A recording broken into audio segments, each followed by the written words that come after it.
Let me at the outset extend my heartiest congratulations to the recipients of the President's Police Medals for Distinguished Service. I commend you for your dedication and devotion to the cause of nation security and effective policing.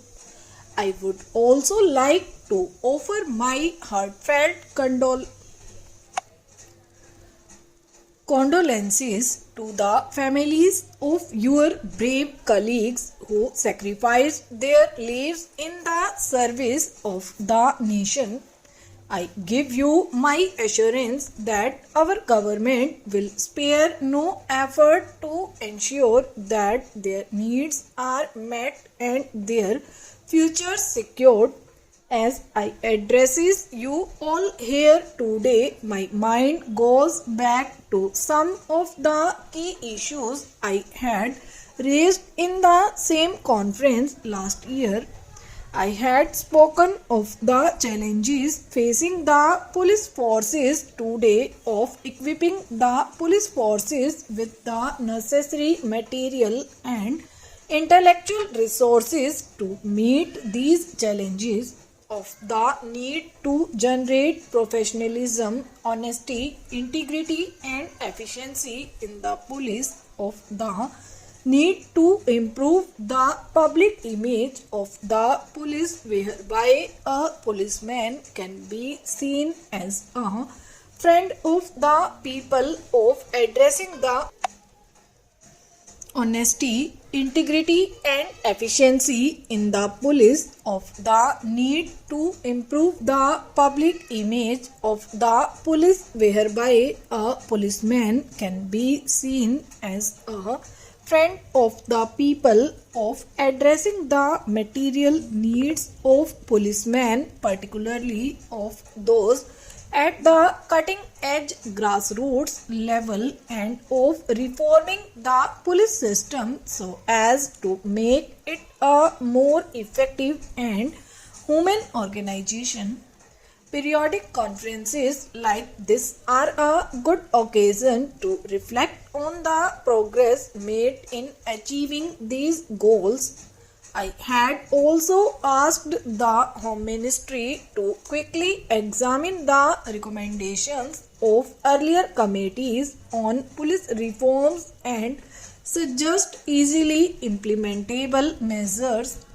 I am happy to note that some progress has been made.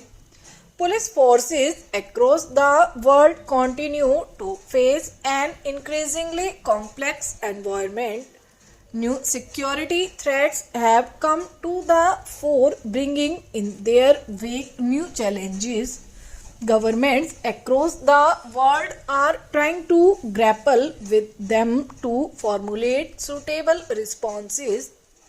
In a large, diverse country of continental dimensions undergoing social, economic, and political change, your job is even more challenging.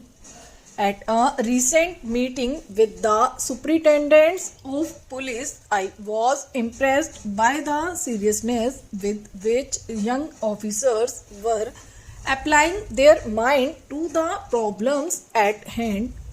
I had spoken of them of the changes that have taken place since the Police Act was passed in 1861.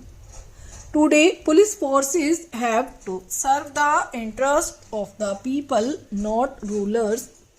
In a democratic framework as we are in today, there is a need to have in the police forces a managerial philosophy, a value system, and an ethos in tune with the times.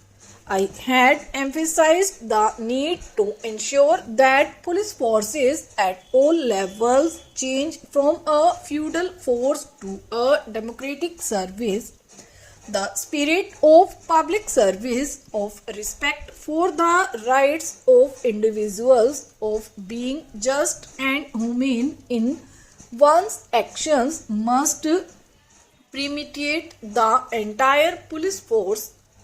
I was impressed by the response of the young officers to the challenge I had outlined, and I am convinced that in them you have a group of officers who can transform policing in the country. They look up to you for professional leadership. You have to set an example to them so that they set an example to society. What are the key challenges facing the police force today? Clearly, the threat of terrorism and of organized crime are the two most important. But there are other challenges of equal importance to our people. The attacks on weaker sections, on Dalits, on minorities, and on women.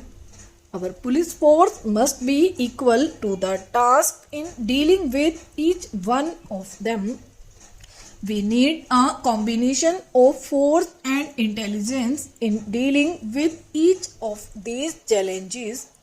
In dealing with social and gender-based violence, there must be compassion for the victim and firm resolve to deal with the perpetrator of the crime.